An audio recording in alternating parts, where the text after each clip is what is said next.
Today we are discussing Terzaghi's bearing capacity theory. This theory was introduced by Karl Terzaghi, the father of soil engineering, in 1943. It is a general theory for the bearing capacity of the soils under strip footing. What strip footing is? That is, this is the width B and the direction in which you are seeing, that is infinite or a very long distance. We can say the footing is very long. So Terzaghi's theory is followed by these assumptions, that is the base footing is rough, means this surface is rough, and second is the footing is laid at shallow depth. It means depth of foundation on width of the foundation is lesser than equal to 1, means this depth, this is df, this is lesser than or equal to this is shallow depth. And third assumption is shearing strength of the soil above the base of the footing is neglected. In this region the shear strength of the soil is neglected, and hence the shear strength of this soil is considered. So this soil is working as surcharge on this underlying soil. Fourth assumption is the load on the footing is vertical and is UDL. So this load is UDL over the base of the footing from the line which is coinciding the base of the footing. L by B is infinite, that is strip footing, that L ratio B, the length in which you are seeing, and this width B is infinite. And last assumption is S is equals to C plus sigma tan phi. That equation was given by the Moore Coulomb. This is for cohesive soil. If we add C plus sigma bar tan phi, phi is shearing resistance over here, sigma is effective stress, C is cohesion intercept, hence it becomes shear strength. So coming to the point, Terzaghi's bearing capacity theory, we have a setup of considered soil underlying the base. This is the wedge ABC. So this wedge works as if the part of the footing, and it applies pressure onto this region and this region. So this region becomes fail or slide like this, hence it is termed as radial shear zone, and this is called the passive zone.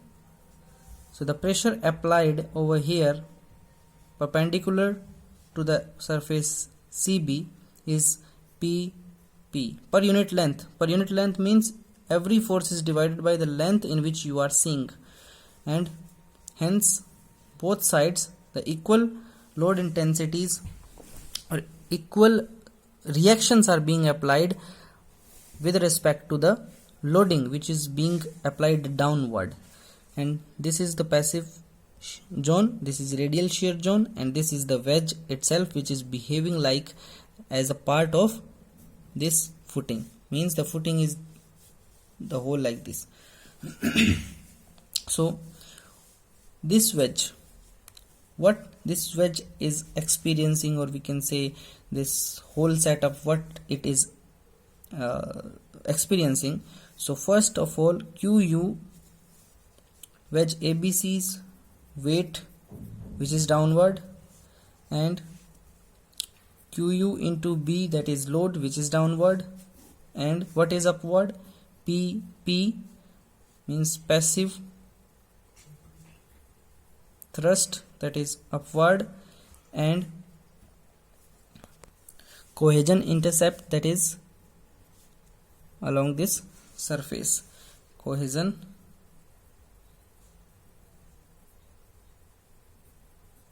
intercept. So these four loads are experienced by this wedge.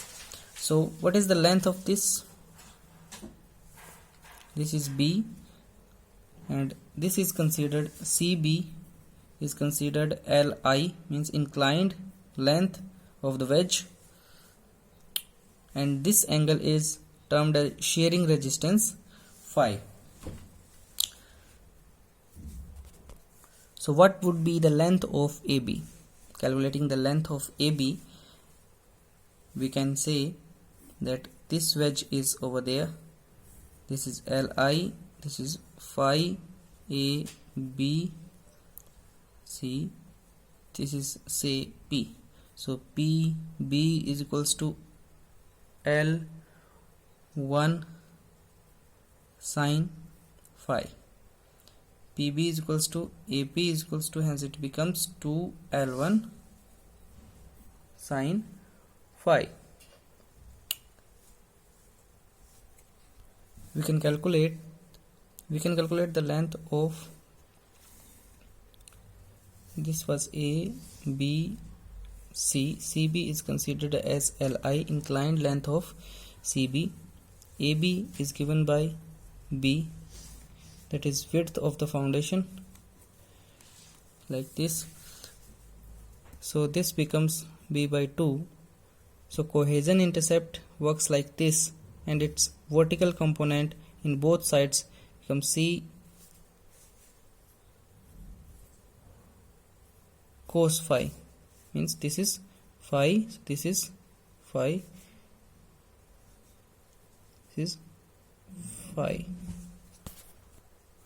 When we calculate C along this length is Li, the component becomes Li sin phi, and the length of CB becomes, this is B by 2, so B by 2 upon cos phi. So let's draw the free body diagram for the whole figure, that is, this is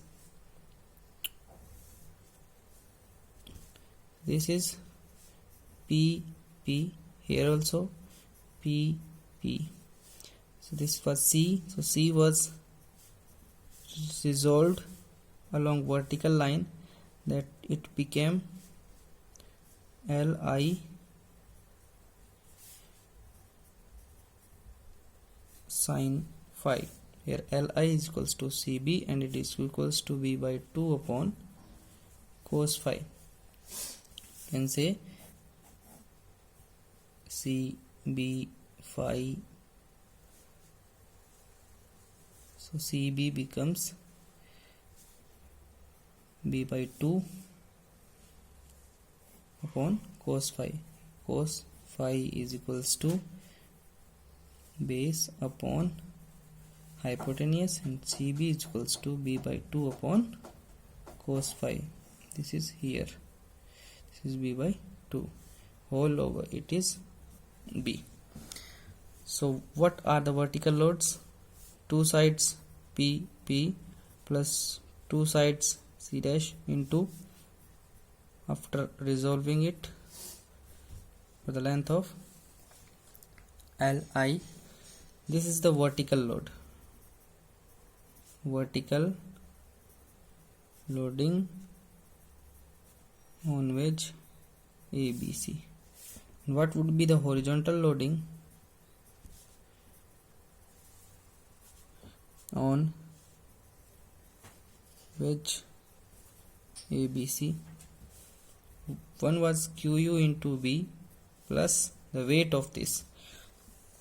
So what is the density of the soil? Gamma is equals to weight upon volume. Weight is equals to density into volume. So what would be the volume? Area into the length in which you are seeing. What is the area of this triangle? Gamma into volume is area of this triangle, 1 by 2 into base into height. This height is termed as you can say this height becomes in the terms of B. So perpendicular, this height is needed, so hence say it P. CP perpendicular upon base is equals to sin phi. So what is perpendicular? CP, that is to be calculated, and PB, it is B by 2 sine phi. So B by 2 sine phi, and the length in which you are seeing that is divided because we want the weight per unit length. The length is divided over here, hence volume, we can say volume is area into length. Length is already divided, so area is needed. 10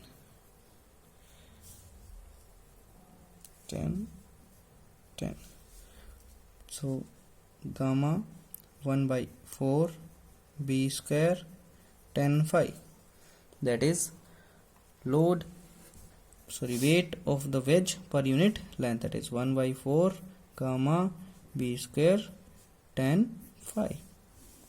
That is the equation for consideration.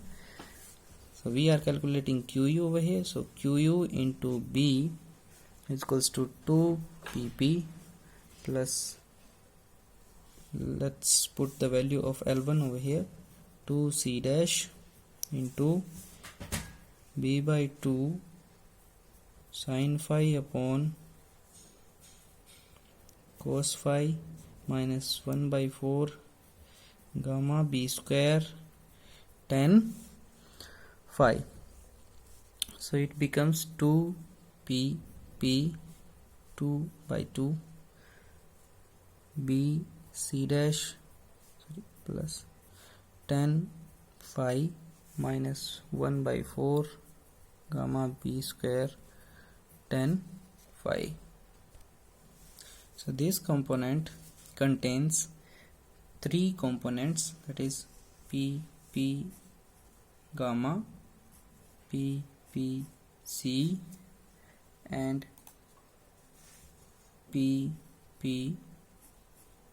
Q. PP is gamma, which is produced by the weight of the shear zone BCDE in the figure. If we neglect the surcharge, due to this PP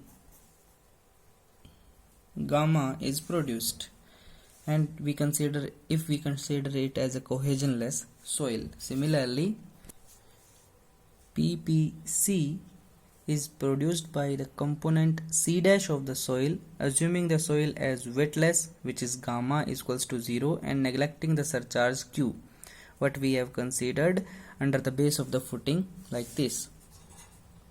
This surcharge is neglected when PPC is produced, and PPQ is produced by the surcharge only, assuming the soil as cohesionless, which is C is equals to 0, and wetless, that is gamma is equals to 0. So these three components are consisted by the passive pressure, that is resultant passive pressure, and this has been broken into three parts, and the rest of the equation remains same.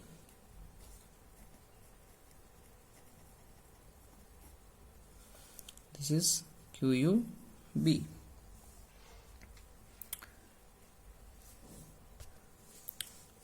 So further the equation becomes 2 PP gamma 1 minus gamma b square 10 phi plus 2 PPC plus B C dash 10 phi plus PPQ. By solving the above equation, QU becomes C dash NC plus Q naught NQ plus 1 by 2 gamma B and gamma. So what these terms are,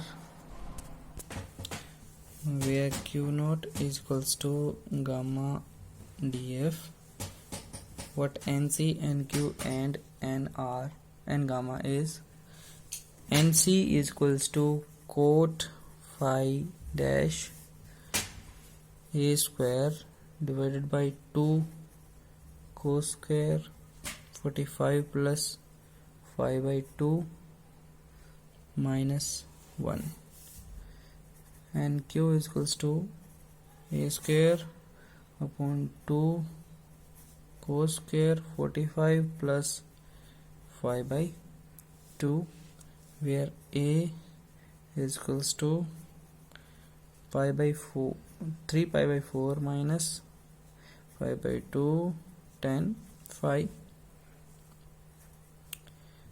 and n gamma is equals to half kp, which is passive earth pressure coefficient, cos square phi dash minus 1 into tan phi. Quite difficult, but Terzaghi has calculated these values of these components or constants, which are only depending upon the shearing resistance and termed as constant, whose values are given in the questions while solving the numerical. Now, shear failures. Shear failures were categorized into three categories by Vesic. Vesic was a geotechnical engineer who gave the three types of shear failures in 1973 and classified the shear failures in three terms: general,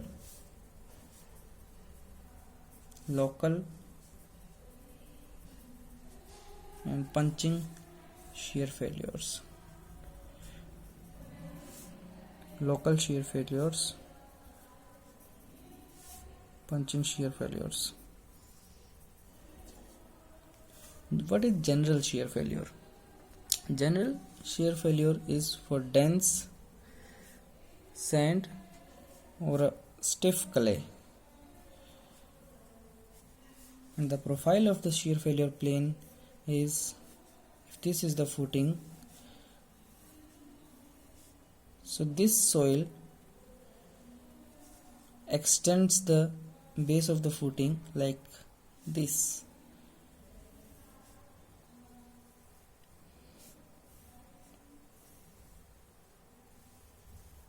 Like this.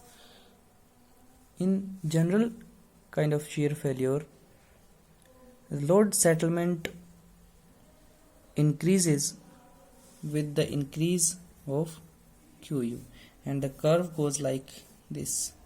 If QU is being increased like this, settlements continues at a certain rate, and afterwards with the lesser load, even with the lesser load, settlement continues to be occurring.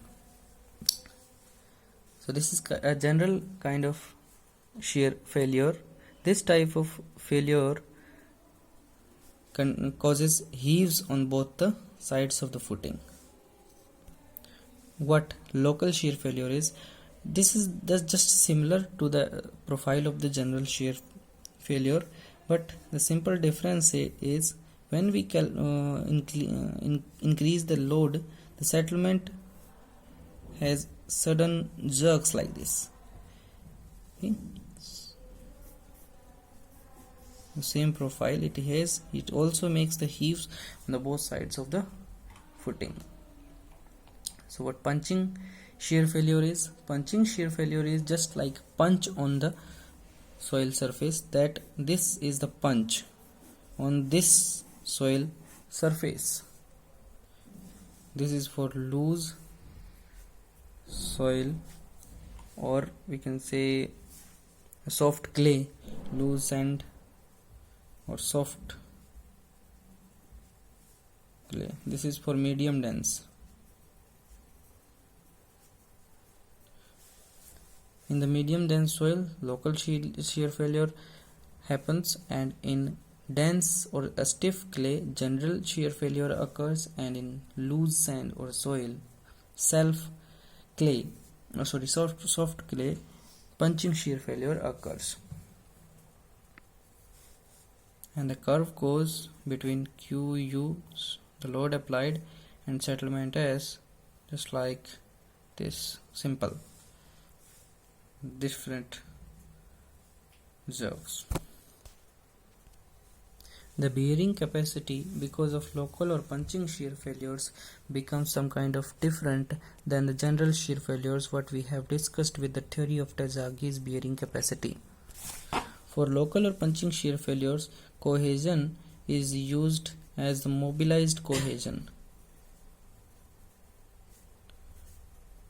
that is denoted as Cm, and it is 2/3 of the actual cohesion. This was given by Terzaghi, and the shearing resistance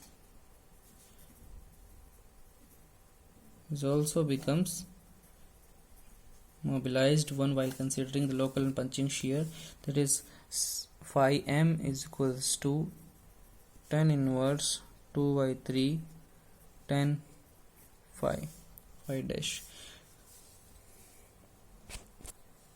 and these values are used while considering QU or bearing capacity. This is ultimate bearing capacity of the soil while calculating for local or punching shear failure. This is important for the quiz.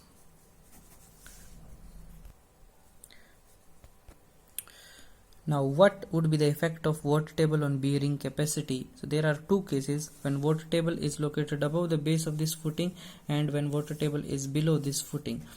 So the dry area of this whole depth of foundation is termed as dW and the wet one is termed as A.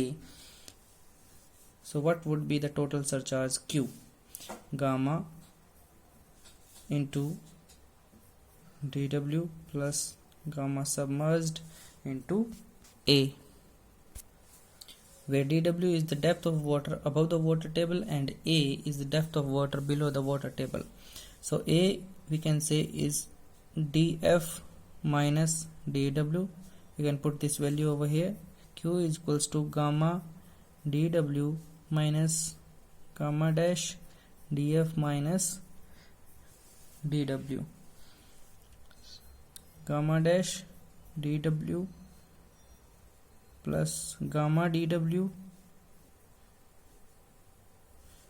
minus gamma dash dF, or we can say that gamma dash